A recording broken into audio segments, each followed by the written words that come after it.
Hello বন্ধুরা, আমি আজ তোমাদের সাথে যে ভিডিওটি শেয়ার করছি, গাছ তোমাদের হঠাৎ থমকে যাওয়া, গাছের কুড়ি ঝরে পড়ে যাওয়া বা গাছের পাতা হলুদ হয়ে যাওয়া, গাছে কুড়ি না আসা, গাছের পাতা ঢলা হয়ে যাওয়া, সমস্ত কিছু তোমাদের এই একটা ভিডিওর মধ্যে পেয়ে যাবে। আর আমি তোমাদের সাথে যে ম্যাজিক সারটি তোমাদের সাথে আজকে আমি শেয়ার করছি, সেই সারটি তোমরা দিয়ে দেখো, আমার গাছের মতো এত কুড়ি ফুল পাবে।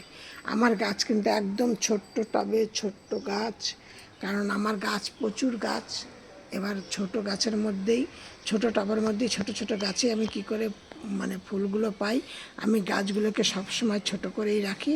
আমি তোমাদের সাথে সেইগুলো সব শেয়ার করছি। কোনো রাসায়নিক সার ব্যবহার করি না, কিন্তু রাসায়নিক সার ব্যবহার না করে তোমরা কিন্তু এমনি ঘরোয়া যেই সব জিনিস তোমরা ফেলে দাও, সেই সব জিনিস দিয়ে আর 1 টাকা 2 টাকা তোমরা খরচ করো, তাহলেই তোমরা কিন্তু গাছে প্রচুর পরিমাণে প্রচুর ফুল পেতে পারো। এক একটা গাছে আমি মিনিমাম, আমার এই যে ছোটো ছোটো এই যে গাছগুলো, একটা গাছে আমি 50-60টা করে ফুল আমি প্রায় দিনই পাই। বুঝেছ? সপ্তাহে 5 দিন 7 দিন 6 দিন করে করে আমি পাই। দিয়ে তোমরা সেইভাবে তোমরা সমস্ত কিছু দেখো। আমার এই ভিডিওটি প্রথম থেকে শেষ পর্যন্ত তোমরা দেখো, দেখে আমি কি কি সার দিই, কি কি খাবার দিই, কি কি পরিচর্যা করি, সব কিছু তোমরা আমার সাথে আমার ভিডিওটি দেখে তোমরাও করো। তোমরাও আশা করি এরকম তোমরা ফল পাবে। কারণ আমি যদি ব্যবহার না করে, আমি যদি ভালো রেজাল্ট না পাই, তাহলে কিন্তু আমি তোমাদের সাথে একদমই শেয়ার করি না। আমি আগে গাছগুলোকে সব দেই খাবার দিয়ে, আমি আগে দেখি আমার গাছের কি পরিবর্তন হচ্ছে, কি কি হচ্ছে, কেমন হচ্ছে, তারপরে আমি তোমাদের সাথে সেগুলি শেয়ার করি। আমি চম্পাস ব্লগ থেকে ভিডিওটি শেয়ার করছি। ভিডিওটি ভালো লাগলে একটা লাইক কমেন্ট শেয়ার করো। আর নতুন বন্ধুদের বলছি একটা সাবস্ক্রাইব করে পাশে বেলটি বাজিয়ে অল করে রেখে দিও। আমি কিন্তু প্রতিদিনকে নিত্য নতুন একটা করে ভিডিও ছাড়ি। তাতে আমি আশা করি আমি আমার গাছের যখন বাগানের উপকার পাই, তোমরা যদি সেইটা সেরকমভাবে করার চেষ্টা করো, তাহলে কিন্তু তোমরাও আশা করি উপকার পাবে। এবার আমি তোমাদের সাথে ম্যাজিক সারটা আমি 2 ভাগে ভাগ করে নিয়েছি, সেটা আমি বলছি। তার আগে তোমাদেরকে কয়েকটা টিপস বলে নিই, যেগুলি হলো গাছের গোড়ায় আমি তোমাদের সাথে একটা শেয়ার করছি। দেখো, এই যে গাছের গোড়া যদি শুকিয়ে গিয়ে এরকম ফাটা ফাটা হয়ে যায়, তাহলে কিন্তু তোমাদের পাতা হলুদ হবেই, আর কুড়িও হলুদ হয়ে ঝরে পড়ে যাবে, গাছ থমকে যাবে। তার জন্য গাছের গোড়া কিন্তু সবসময় সামান্য ভেজা ভেজা রাখবে, কারণ এরা কিন্তু ভীষণ পরিমাণে খেতে বা জল পছন্দ করে। এবার এই গাছগুলোকে কিন্তু তোমরা একদম তোমাদের প্রথম থেকে শেষ পর্যন্ত যে স্থানে রোদ পড়ে সেই স্থানে রাখবে। এবার অনেকে সেটের নিচে রাখলেও কিন্তু গাছ থমকে যায়, প্রথম থমকে যায়। তারপর ওরা যখন অভ্যাসটা ওদের হয়ে যায়, যে কারণ তোমরা গাছকে এমনি প্রথমে খোলা জায়গায় রেখেছো, বা নার্সারি থেকে কিনে আনলে নার্সারির লোকগুলো খোলা জায়গায় রাখে, তারপরে সেখান থেকে নিয়ে আসা বা তোমরা যখন সেটের নিচে রাখলে ঠিকমতো রোদ জল পাচ্ছে না, তখন কিন্তু ওরা গাছ প্রথমে থমকে যায়।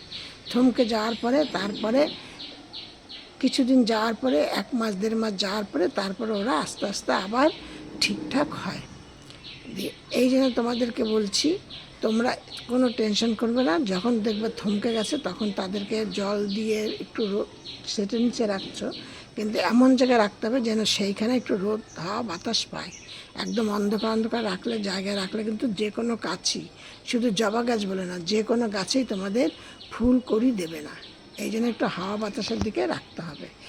আর গাছের গোড়ায় যেন মাটিটাকে এমনভাবে আলগা করে রাখবে যেন গাছের গোড়ায় যেন সবসময়, দেখো আমার এই যে গোলাপ ফুলটা, এই যে গোলাপি কালারের দেখেছো ফুলটা কত বড় ফুটেছে।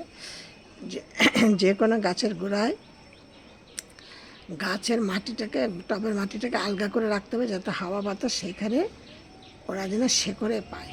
শেকড় যদি একবার শুকিয়ে যায়, সে গাছও শুকিয়ে যাবে। তারপরে তোমাদের কাছে একটা আমি শেয়ার করছি। দেখো, এই যে আমি কিন্তু এই গাছটা কিন্তু একটা ডাল কেটে বসিয়েছিলাম। এই দেখো, ডাল কেটে বসিয়েছিলাম, তার থেকে দেখো গাছটা আমার কত ঝোঁকালো বা কত সুন্দর হয়েছে। এইটা কিন্তু তোমাদের যে হলুদ থোকা ফুলগুলি হয়, সেই ফুলের ডাল আমার এখানে গাছ আছে। সেই গাছের ডালটাকে আমি এখানটায় বসিয়েছিলাম, বসিয়ে গাছটা এরকম সুন্দর হয়েছে। এবার আজকালের মধ্যে গাছটা টবে বসিয়ে দেবো।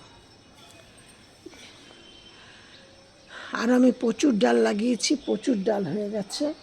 তোমাদের আমি এইগুলি নিয়ে একদিন একটা বড় একটা ভালো বড় একটা ভিডিও তোমাদের সাথে শেয়ার করব। এবার আসি তোমাদের খাদ্য খাবারের ব্যাপারে।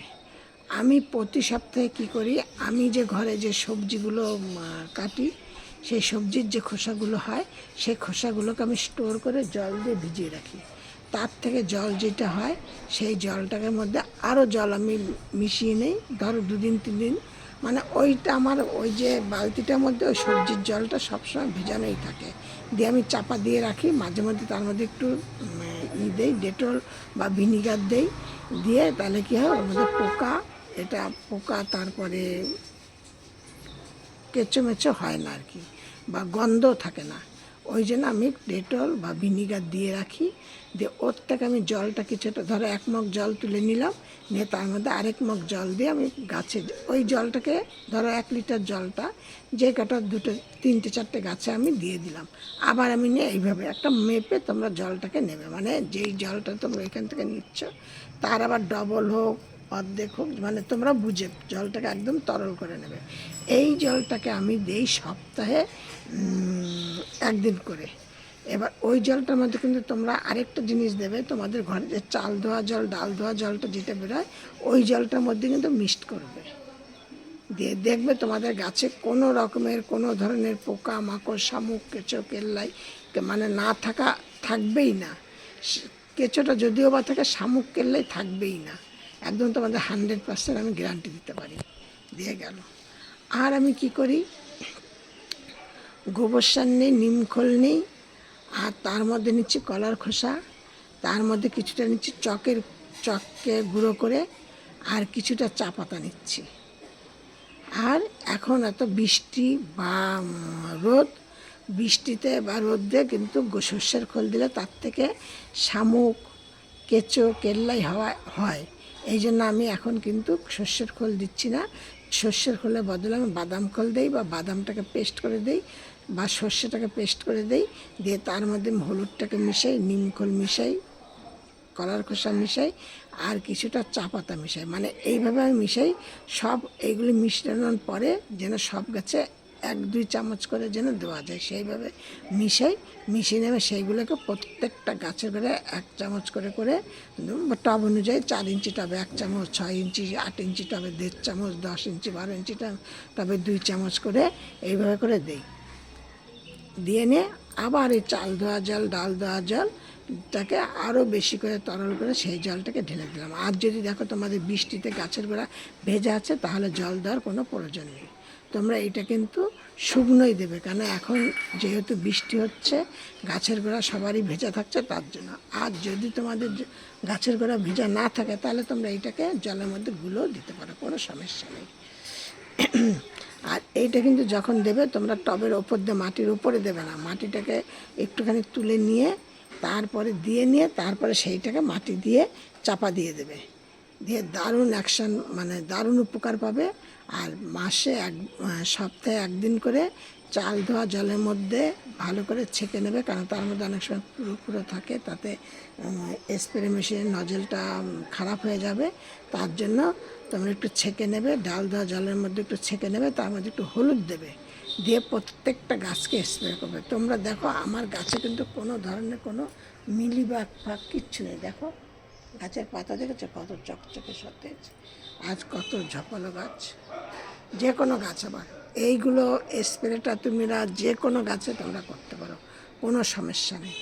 তোমরা এইভাবে তোমরা গাছকে পরিচর্যা করো, দেখবে তোমরা প্রচুর পরিমাণে ফুল পাবে, কুড়ি পাবে, গাছ থমকাবে না, সব সমস্যার সমাধান হবে। আমার ভিডিওতে এতক্ষণ তোমরা সব দেখার জন্য তোমাদেরকে ধন্যবাদ। আর তোমরা ভিডিও কিন্তু দেখছো, কেউ একটা লাইক করছো না, অন্তত আমাকে একটা করে লাইক করো।